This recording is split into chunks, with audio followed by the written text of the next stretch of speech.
Hey everyone, this is Zach Fulkerson. I'm one of the junior faculties. I was a fellow just a few days ago. We're going to do an ultrasound session next week, and instead of having you all sit through didactics, I was going to do some demo for you all and then try to maximize the amount of time that we spend with standardized patients doing ultrasound. So I thought I'd go over some basics for those of you who have not really had any experience with point of care ultrasound, just so that we could all be on the same page when we're getting started next week. So if you've had a lot of experience, you may not necessarily need to watch this. If you have zero experience with point of care ultrasound, please take a look at this.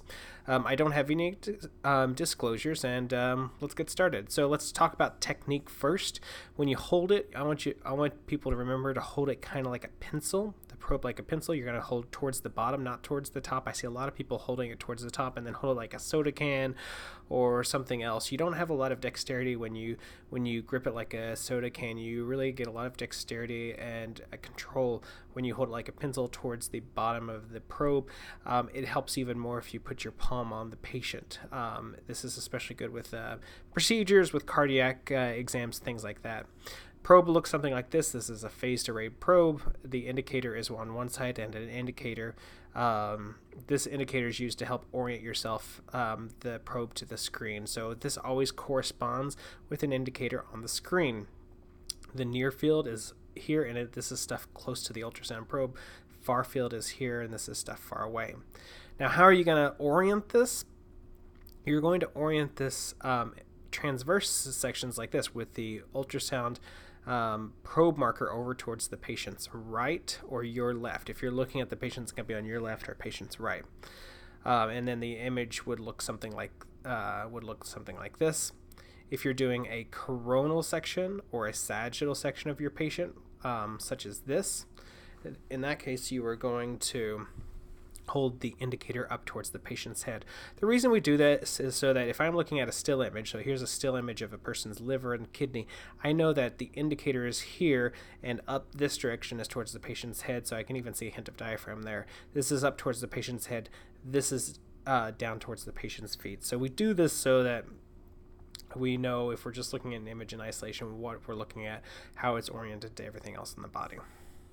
All right, so that's enough of technique. Let's talk a little bit about physics. This is going to be very, very basic physics. An ultrasound, of course, is a wave. It's a pressure wave or a sound wave that travels through medium. So there's basically high pressure, low pressure waves, the speed of which is a function of both the wavelength and the frequency. And the speed varies depending on the medium that you're going through. In air, it's pretty slow. In bone, it's actually pretty high, 3,500 meters per second. The average ultrasound through soft tissue is about 1,540 meters per second. And this is what your ultrasound actually assumes the speed is.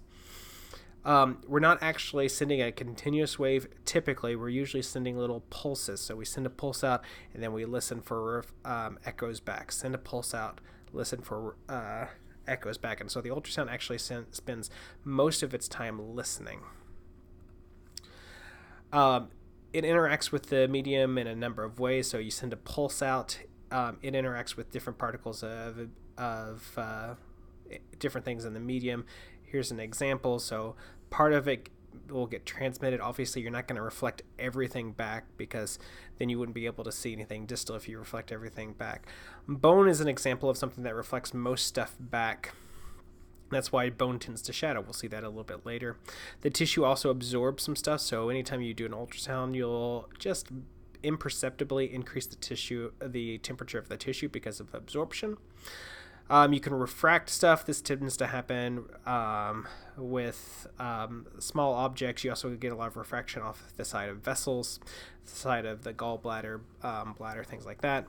Some of it kind of scatters back, and then a lot of it gets reflected, and the reflection is actually what the ultrasound is picking up. Again, bone reflects a lot. Also, large surfaces like the pleura, like the diaphragm, things like that tend to be really good reflectors. All right, so like I said, things are sent out as pulses. So a little pulse goes out, it interacts and comes back. So most of what the ultrasound is doing is it's listening for signal that's coming back. So it sends a pulse out and it listens for a signal coming back. That's shown on this graph here. And it's saying, okay, so I'm hearing a signal coming back at 0.08 milliseconds, and I'm hearing another signal at 0.16 milliseconds. That's maybe a little less strong than the first one. And so those are the signals I get back. Now, this is actually the original mode of ultrasound was something called A mode. It actually looked like this, where you'd get these little peaks and of signal. Obviously, this is hard to interpret for a variety of reasons. One, it's just a graph, and two, the x-coordinate is in milliseconds. Now, if we assume that ultrasound is traveling at a uniform speed, I can just convert this to a distance. So I can convert this to centimeters. Likewise, if I so this is called A mode. This was the original ultrasound mode that we used, but people got pretty smart and decided, well, okay, instead of using a graph, let's just color code this using a grayscale, where basically black is no signal and white is a very large signal coming back. And if we do this, we can actually just put these tiny little gray boxes everywhere, and we can get this image. Now, as we saw before, an image doesn't tend to look like this. We tend to look at it where the near field is on the top of the screen, such as right here. Far field is on the bottom of the screen, and again, the distance is centimeters. That centimeters is actually calculated by the amount of time it takes for the ultrasound to come back. So this is called B mode, or 2D mode, where you get a grayscale image of the of whatever you're looking at. This is the most common type of thing you're going to be looking at. Again, near field, far field, and this, of course, is your probe indicator on the screen that corresponds with the probe indicator here. This is a typical B mode image. We've already seen this image. Near field here, far field. Here's an indicator. And things that tend to be bright, like the capsule of the kidney here, are called hyperechoic. We might call the liver, which is a reference range, isoechoic.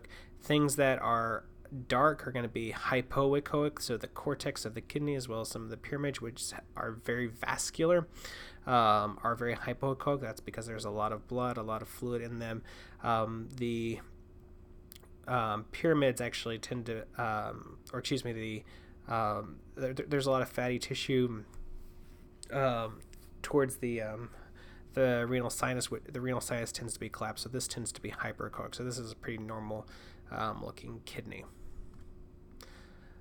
All right, a couple of points in that if you want a better image, or a better resolution, you want higher frequency. So a higher frequency is going to shorten the wavelength that comes at it. So a higher frequency shortens your wavelength and gives you better resolution.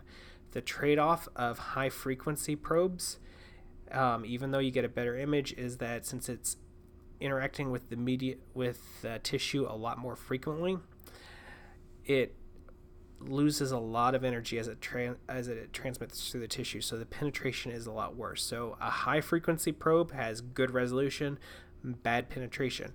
A low frequency probe has poor resolution, but it can penetrate pretty deeply. So those are a couple of caveats. The probes that we tend to use are things that look like this. This is a curvilinear probe. It's a lower frequency probe, 2 to 5 megahertz, and it can go fairly deep, around 30 centimeters. A phased arrayed probe, this is also called a cardiac probe, but it's got a very narrow footprint, which is very nice for getting in between ribs.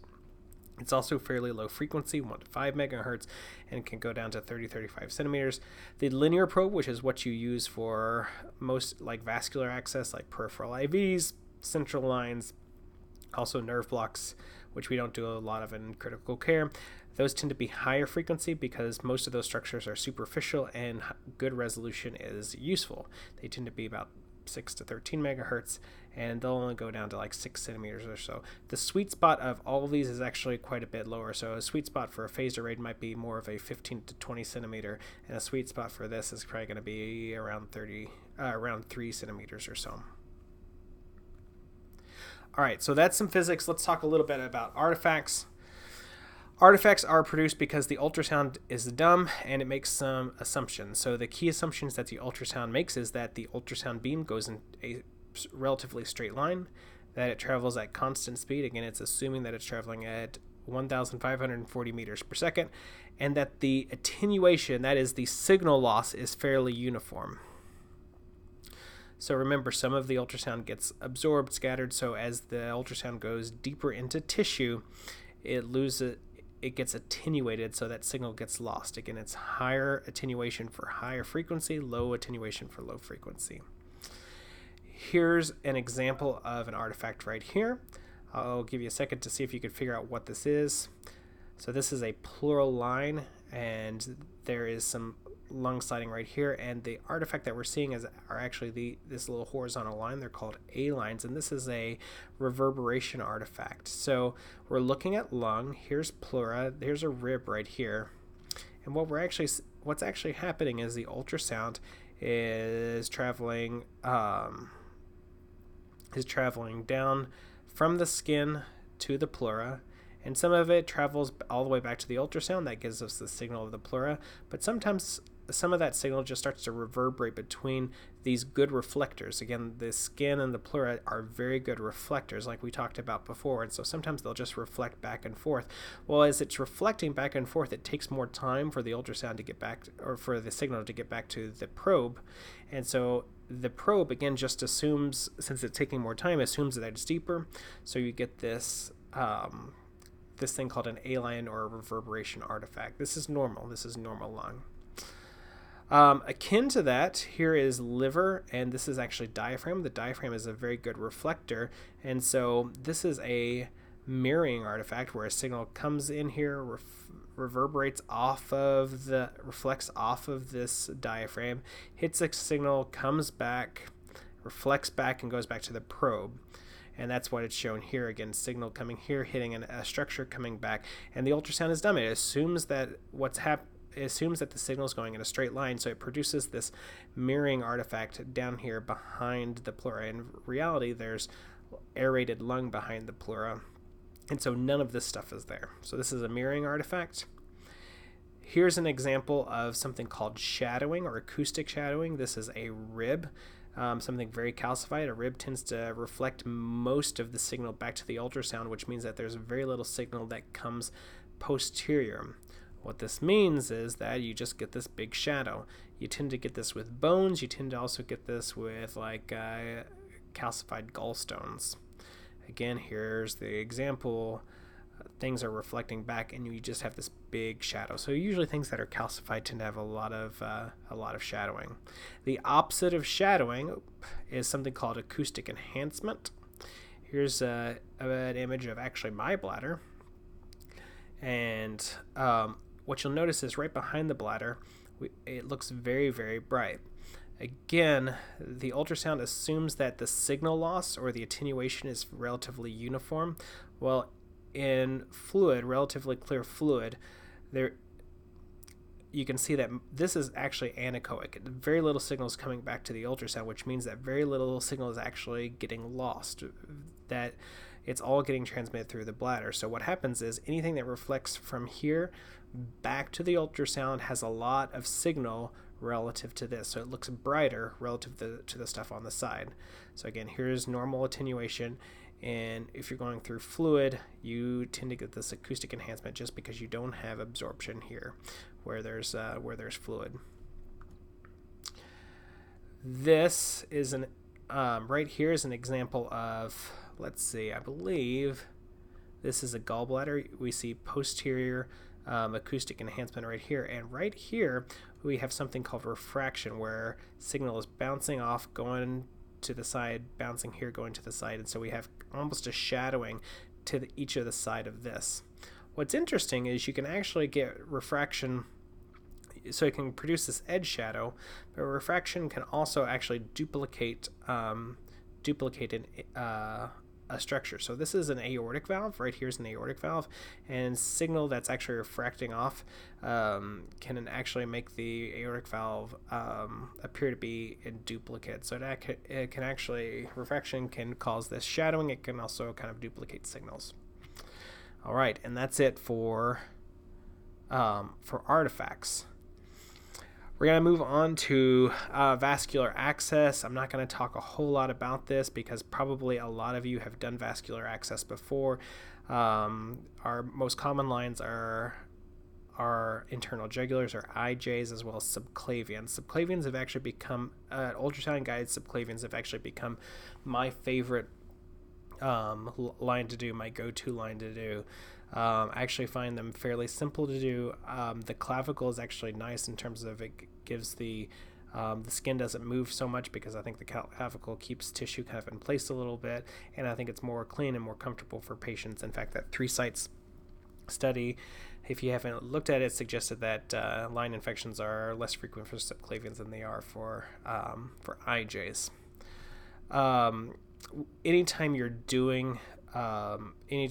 you're doing a line, anytime I have learners, the biggest thing that I find that learners do is they have a hard time following the needle tip with the ultrasound. So here's an example where the blood vessel is here, skin is here, needle's going in, ultrasound is here.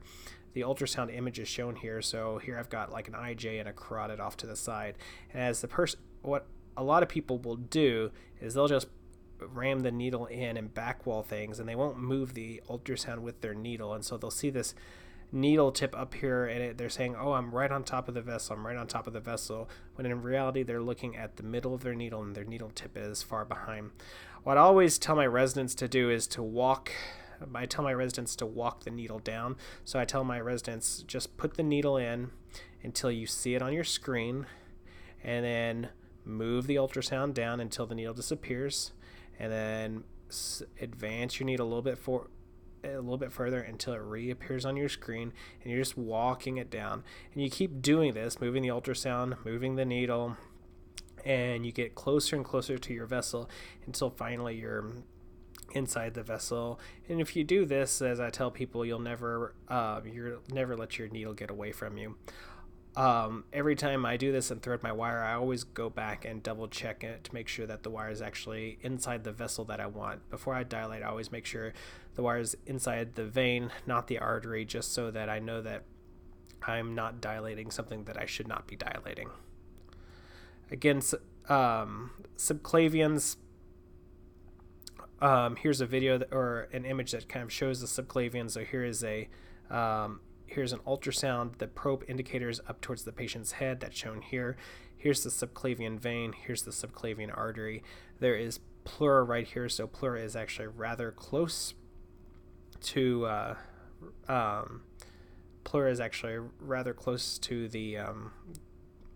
the vein. So this highlights why it's so important not to backwall this vein, because you can easily cause a pneumothorax. Here it is in video. Again, carotid artery, you see it pulsating. Here's the vein. And again, there's pleura. Here's someone actually performing the procedure. Here's subclavian vein and long axis. What you'll notice is that there's actually a rib. If you're doing a subclavian line, an ultrasound guided subclavian line, I actually like to angle the needle towards the first rib, because if I do backwall and the needle is just on top of the first rib and I just hit a rib, well, who cares? I mean, what I care about is backwalling and then hitting pleura, which is right here. Again, pleura right here, rib right here. This shadowing up here is actually clavicle, and you can see actually pec major up here. So we'll watch this for a little bit longer to see her put the needle in long axis. And there it goes right there, and you'll see a flash of blood here in just a second. And there it is. She's putting it down, and she's going to thread in a second. This is an excellent video. It's from the ATS video lecture series. If you actually want to watch this video in its entirety, just click this QR code. It's on YouTube. So it's an excellent video to watch in its entirety.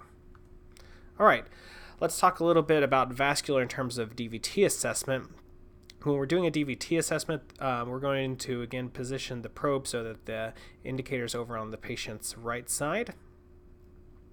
It helps to kind of frog leg the patient's leg open, so you're going to have it externally rotated at the hip and maybe flexed at the knee, and it'll be easier to see the femorals. This is also a good position if you're putting a line in, a femoral line in. Popliteal, it helps if you bend the knee a little bit to get the ultrasound probe underneath. Here's your anatomy. When you're doing anatomy, I actually want when you're actually looking for a DVT, I want people to be able to basically go to where the vein bifurcates into the deep femoral and superficial femoral veins, or at least into the level of the lateral perforator. So you start off with the common femoral vein, which contributes to the external iliac vein. Almost immediately, the great saphenous vein comes off, and then you still have the common femoral vein.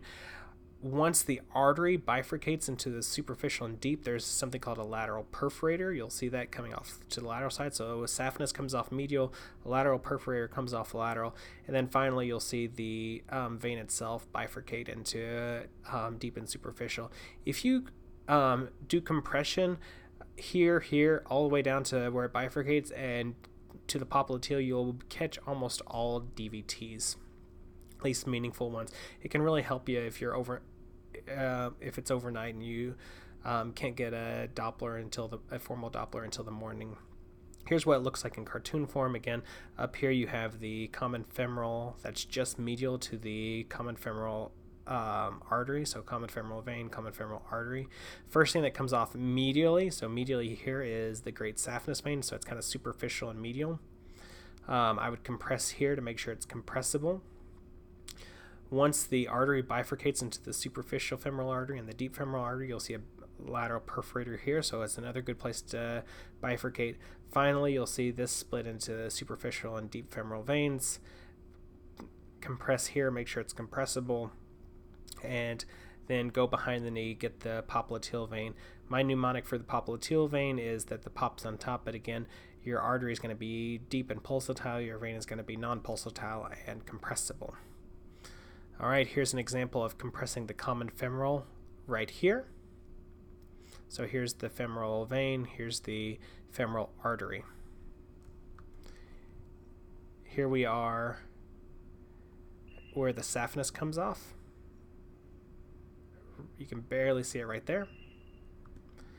And then we also have the superficial and deep femoral artery. We have superficial and deep femoral artery right here.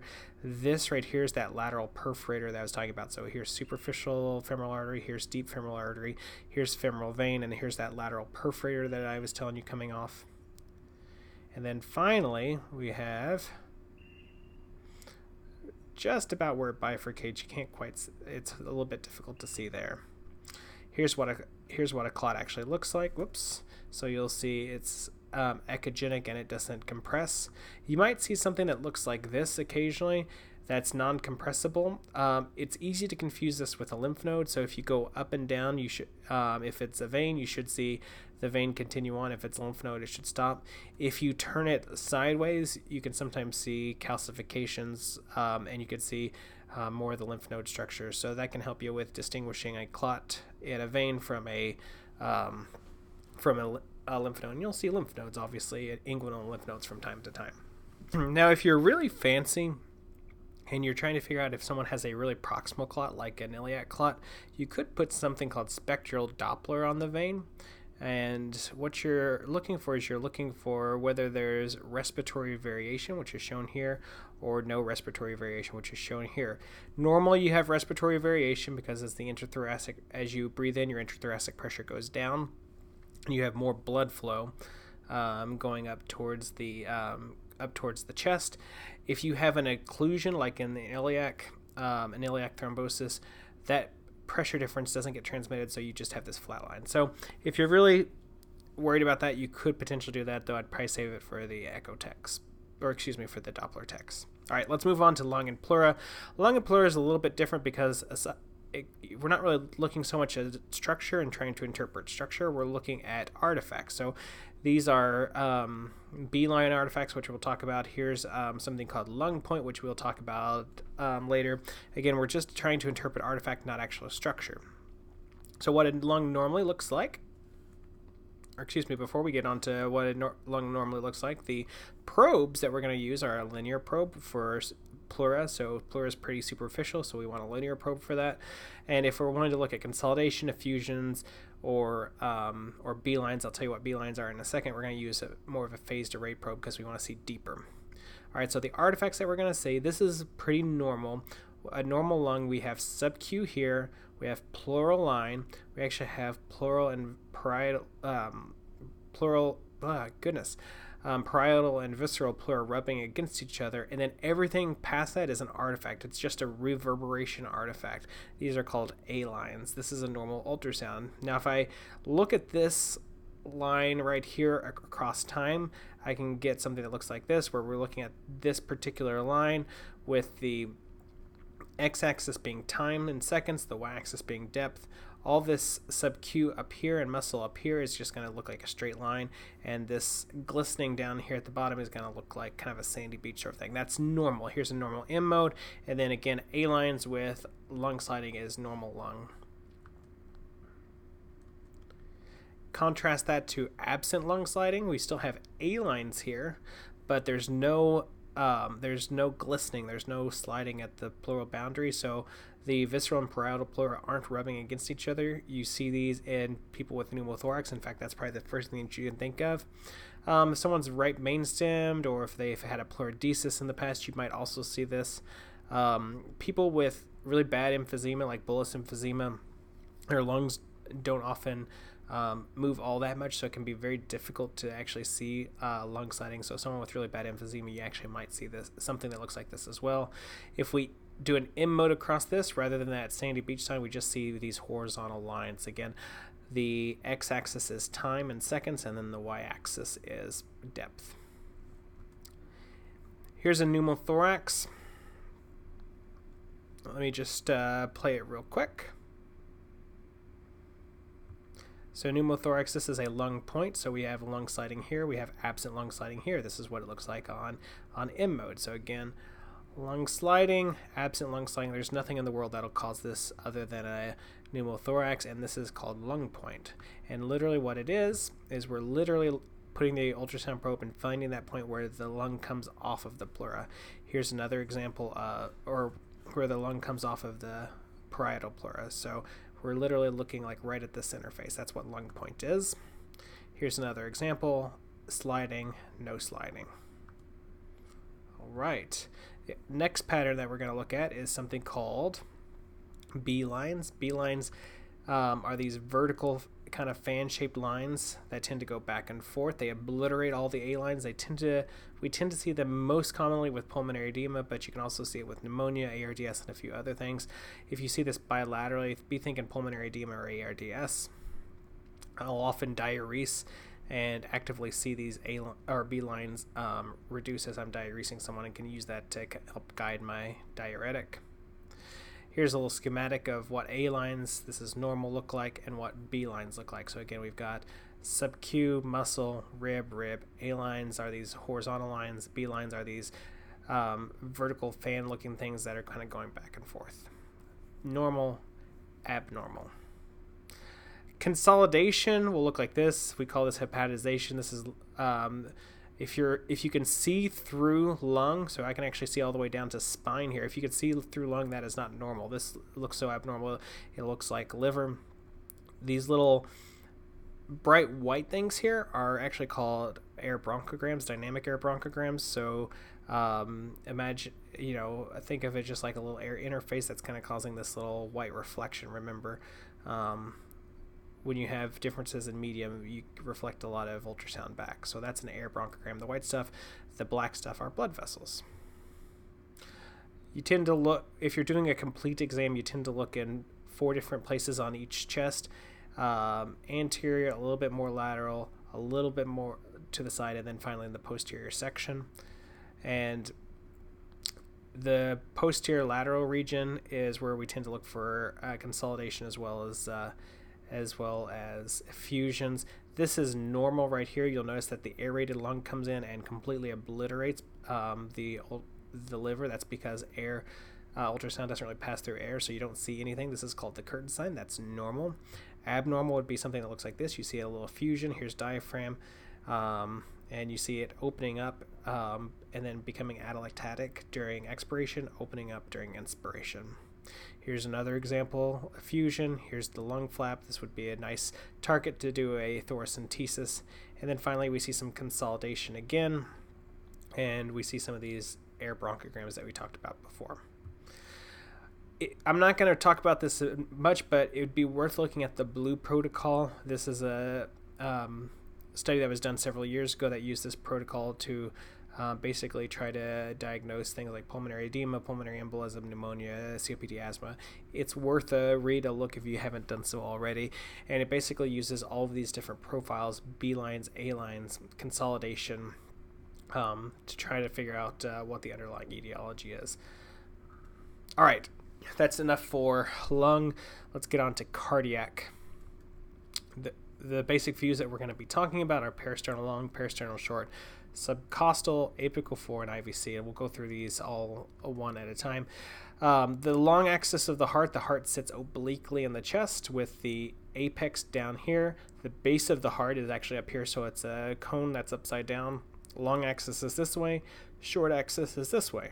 So parasternal long axis is to the side of the sternum, parasternal long axis. We have the indicator up towards the patient's right shoulder, and we get something that looks like this, where we have right ventricle up here closest to the probe. The aortic valve is right here, kind of in the middle. The aortic valve is usually in the middle of the screen, wherever you're looking. Left atrium is more posterior. Mitral valve is where the left atrium is emptying into the left ventricle. And then actually here's the this is pericardium, and we have descending aorta here. So you can actually have aortic valve, ascending aorta that's coming up, arching, and coming in. You're catching the descending aorta and cross section. Here's an example of normal ejection fraction.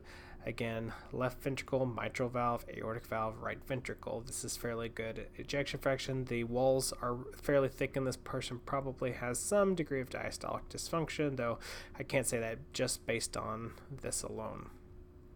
Next, we have another fairly normal example of a parasternal long. Here's a right ventricle, septum, aortic valve, left ventricle, mitral valve, left atrium, descending aorta.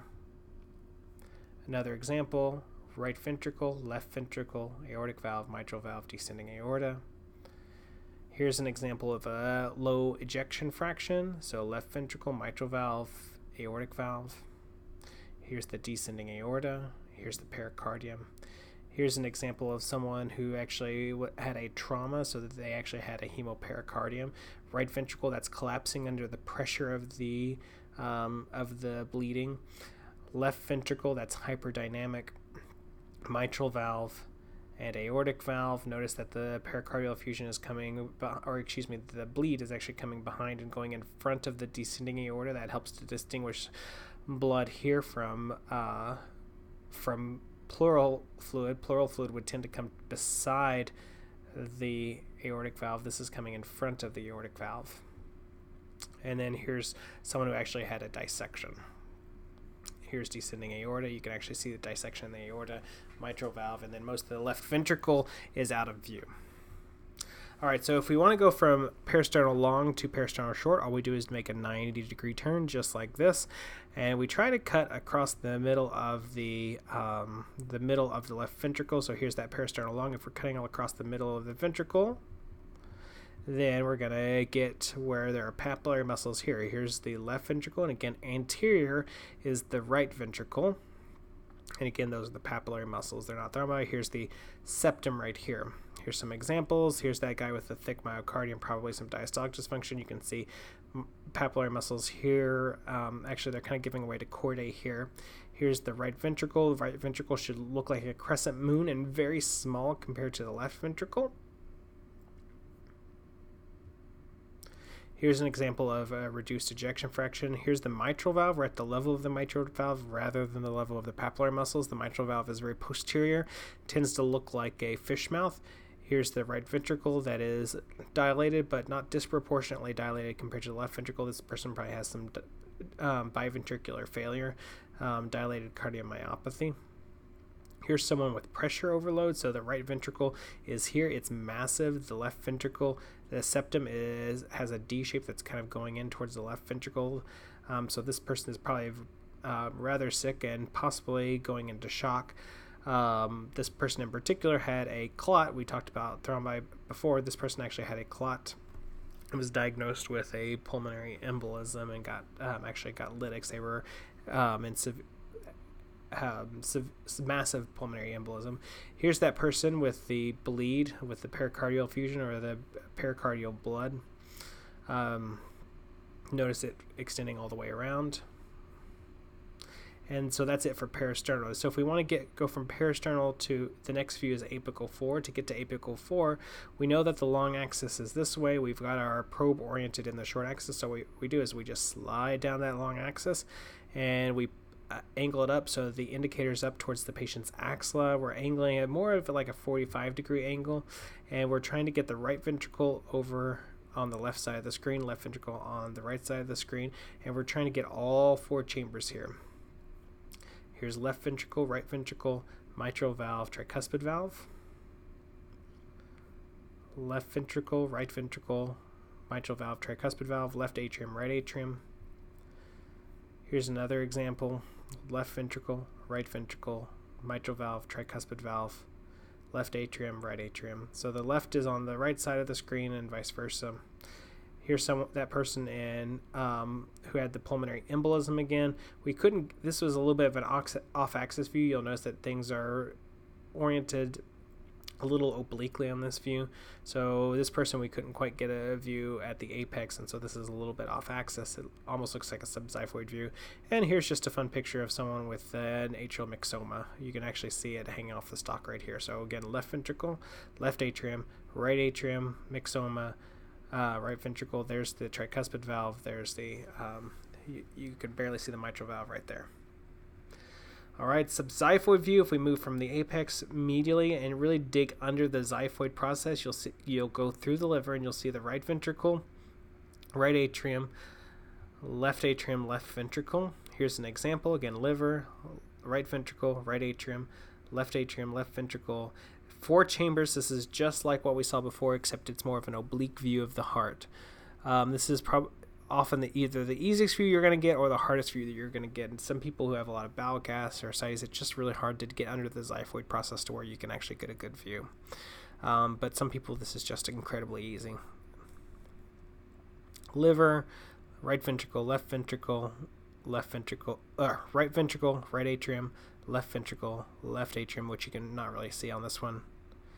A couple other views: right ventricle, right atrium, left ventricle, left atrium. You can see this in this particular view. You can see the tricuspid valve right here, mitral valve right here. Keep going through these structures in your mind. Just keep reminding yourself. This is a great view for looking at someone in tamponade, because usually the person's sitting at 30 degrees, so fluid tends to fall towards the probe, so it's kind of like it's falling up, and so you can see fluid up down here towards the probe. It's a great place to look for a pericardial effusion, or in this case, this was a trauma patient who had pericardial bleed. This patient was in tamponade. Again, you can notice that the right ventricle is collapsing during diastole. This is during a cardiac arrest, and this is cardiac standstill. If you want to look at the IVC, I don't look at the IVC all that often, but I will from time to time. If you want to look at the IVC, you basically go subxiphoid and you make a 90-degree turn, looking through the liver, and you look at the IVC dumping into the right atrium. You want to make sure it's dumping into the right atrium, and it's not the aorta. And we'll talk about that a little bit later. Here's a dilated IVC, so someone. This could be someone in heart failure, someone who's just volume overloaded from another reason, someone with a PE, who knows. Another fairly dilated IVC. And let's do a couple of quick cases, and then we're going to finish up. So these are not diagnostic dilemmas. They just each have a little bit of a teaching point. So we got a 55-year-old man with a history of alcoholism. He's complicated by pancreatitis. He presents with abdominal pain. He's hypotensive, respiratory distress, 94% on room air. He's got dry oral mucosa, tachycardic tenderness.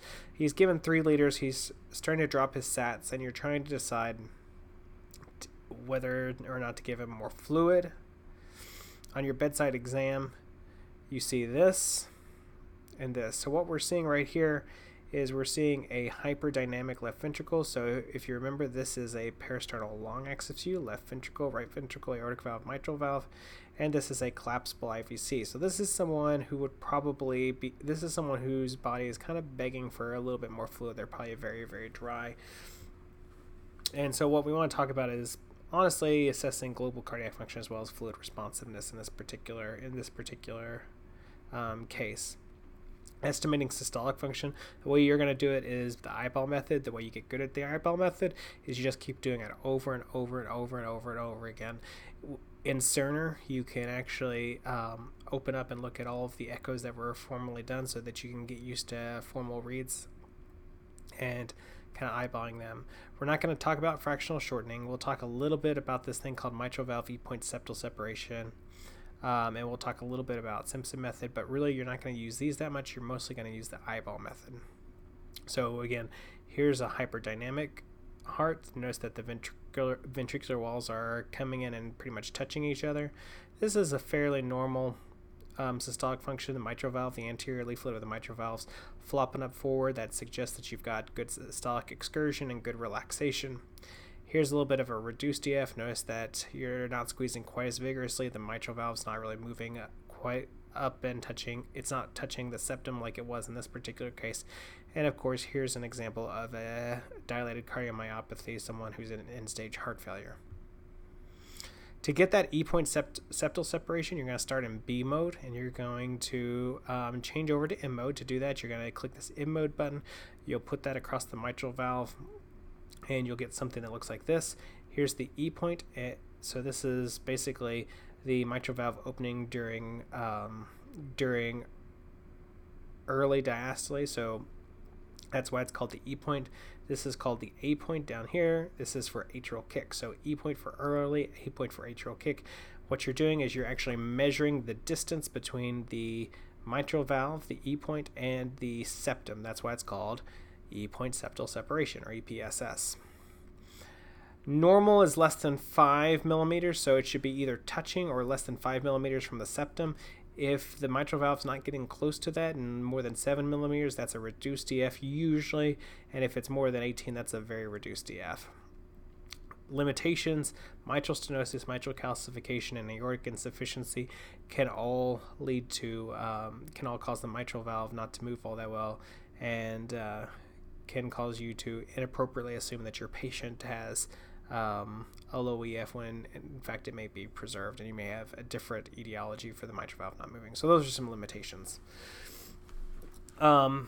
It works pretty well. This is comparing E-point septal separation with the Simpson method. There's actually a formula here for calculating the ejection fraction based on what the E-point septal separation is. So if you're inclined, you can actually estimate the ejection fraction from this. On our ultrasounds, on our sonocytes, we can actually do something what cardiologists do, which is called the Simpson method, and basically you're getting an apical view of the heart. Here's an apical 4, and this is called an apical long axis view, where where it's basically a 90-degree of your apical 4.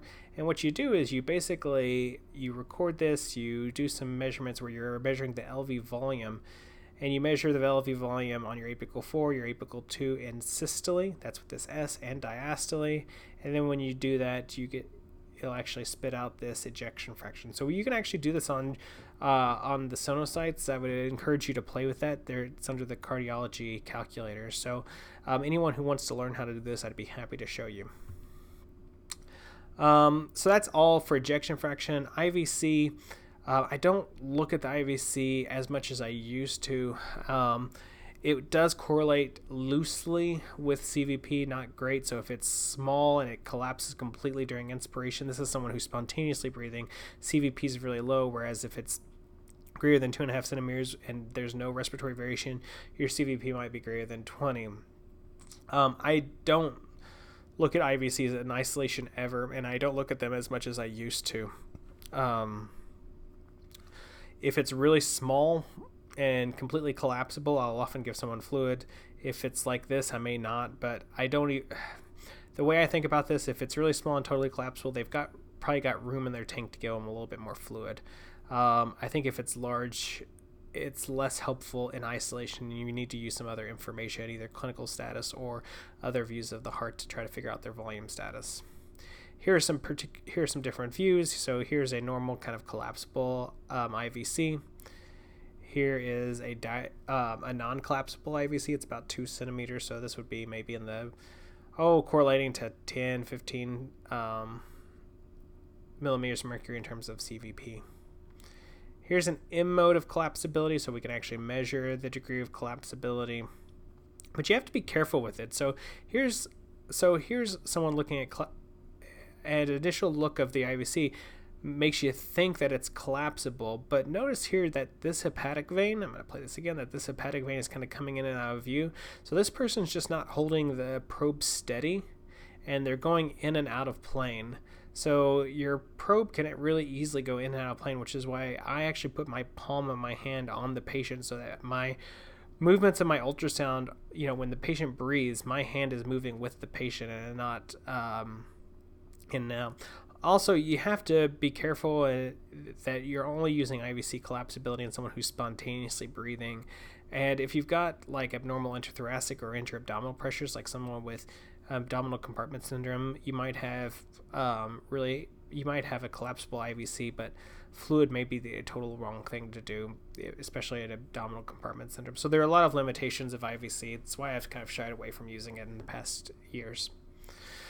Someone who's ventilated and passively ventilated, and the key word is passively, you can look at distensibility. So if the diameter, difference in the diameter is more than 18%, that would suggest someone who might be volume responsive. Again, the same limitations: abnormal interabdominal pressure, patients without compliant lungs, and again, I told you passive patients on the ventilator, you can look at this. If they're asynchronous with the vent, the IVC could be just doing a whole lot of different stuff, and you don't really know what you're doing. All right, so that's all for IVC. Let's go on to case 2, 60-year-old. This was a patient I had when I was a second-year resident. Metastatic lung cancer, presents with acute sharp chest pain, dyspnea, cough, hemoptysis, visibly uncomfortable. These are her vitals. She's hypotensive, heart rate's very high. She's actually setting okay. She's uncomfortable. She was given 2 liters and had worsening of her hemodynamics. And we had this image. Here's a peristernal long axis view. Again, right ventricle, left ventricle, aortic valve, mitral valve, left atrium. Here's the descending aorta. There's the person has good LV systolic function, but notice that the RV is massive and you get this D sign. So the large RV is actually impeding left ventricular filling. And the IVC in this particular case was very dilated and completely non-collapsible during inspiration. We found that she had a massive pulmonary embolism. She was at uni ICU and unfortunately passed away from this. So let's talk a little bit about RV anatomy. Again, here it is on peristernal short axis view. Here it is on an apical 4-chamber view. It should be smaller than the LV, about 2/3 the diameter or less of the LV. Which is shown here. If it's the same size as the LV, that would be moderately dilated. Severely dilated would be greater than the size of the LV. You have to be careful when you're doing an apical 4-chamber view because you can catch if you rotate in and out, you can actually catch the RV at a different angle and it can look like it's smaller than it actually is. So here's an example of someone who's looking off axis. When he turns on axis, right there, the RV is clearly a lot larger. So you have to make sure that you're rotating the probe so that you're catching the RV at the maximum diameter if you're looking at this in an apical 4-chamber view. The peristernal short axis is probably one of my favorite views in terms of looking at RV dysfunction. Again, if the septum is shifting in towards the LV, that suggests that you have pressure overload. This is someone that I would not give fluids to because this RV is already starting to impede LV filling, so I'd be very hesitant about giving this person fluids, and if they're in shock, I would be giving them pressors early. Here's an example of an apical 4-chamber view. Notice that the systolic function is really good. one measure of systole is how much the tricuspid annulus is moving. It's moving up and down rather well, as you can see. And if we look at this example, the RV is dilated, the tricuspid annulus is hardly moving at all. This is actually a McConnell sign. Notice that the apex of the RV still is still contracting, whereas the base of the RV down here is not contracting. So this was considered by some to be more specific for a pulmonary embolism. All right, so that's all for the RV. Let's talk quickly about another one. This is another case that I had when I was a first-year fellow. A person who presented for an outpatient EBUS. I talked to him on the phone. He had some hilar adenopathy and a lung mass. And then I talked to him on a Friday. His procedure was on Monday, and he was developing worsening dyspnea. On the day of procedure, he was really short breath, changing his clothes. He was tachycardic. He was sat okay on room air. He wasn't really, I must say he's in mild distress. And I got a probe and looked at him, and if you can see here, we have a pericardial effusion. Anteriorly, you don't see it a whole lot posteriorly, but on this apical 4-chamber view of this guy's heart, you can really see, again, pericardial effusion. Here's left ventricle, right ventricle. There's free fluid around the heart, and you can actually see the RV collapsing during diastole. So in this case, what we're wanting to learn is how to identify pericardial effusion, which is usually the easy part. And then the second part, which is more difficult, is how to differentiate just a run-of-the-mill effusion versus tamponade. So best views to look for a pericardial effusion would be subxiphoid. Again, fluid tends to fall down towards the independent areas. If you're the other view that's really good is to look at is a peristernal lung axis, as we talked about before. Pericardial fluid tends to go in front or anterior to the aorta. Pleural fluid tends to go to the side. So this is someone who actually has a pericardial effusion and a pleural effusion. Signs of tamponade. The easy one is a really big IVC. It's not specific. Second is diastolic RV collapse, and we can talk about how to measure that. Here's RV collapse diastolic.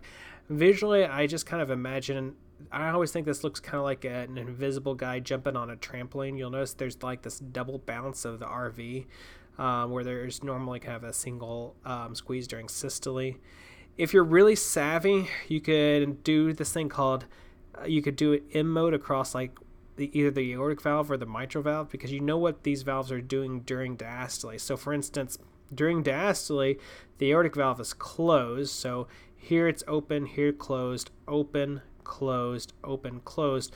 So we know when it's closed here, we're at diastole. And look what's happening here. The RV is actually collapsing during diastole. So you can use M mode to try to figure out if there's diastolic RV collapse, if it's hard to tell using just B mode. And then finally, you can do interventricular dependence. So you can actually Doppler, and we haven't talked a lot about Doppler, but you can do pulsed wave Doppler across either the tricuspid valve or the mitral valve, and you get something like this, where if you have more than 25% respiratory variation in the Doppler flow, that suggests tamponade. This is kind of like the ultrasonographic equivalent of pulsus paradoxus. This patient of mine that I was telling you in this case, so here's his mitral valve. Here's that apical 4-chamber view. I was Dopplering across the mitral valve. Here you see a lot of respiratory variation during of the mitral valve, and I actually had a medical student with me, and I was showing him how to do. I was showing him how to measure pulsus paradoxus. So we had a manual blood pressure cuff that was here, and I was Dopplering across his radial artery. And right now his blood pressure is at 140, the cuff's at 140, and there's that first. So we first started getting a systolic signal at 142, and every time as we're lowering this pressure, the systolic, as we're lowering this pressure, we're getting more and more of these little Doppler signals, and we're waiting for when we get a Doppler signal throughout the respiratory cycle. It's going to come up here in just a second. I think the next one we're going to see this. There it is. What pressure is that? That's 120 or 118. So basically, we first got a systolic signal during expiration when he was at 142, and then it wasn't until we were at 118 that we were getting a signal throughout the respiratory cycle. So he actually had a variation from 142 to 118 of his systolic.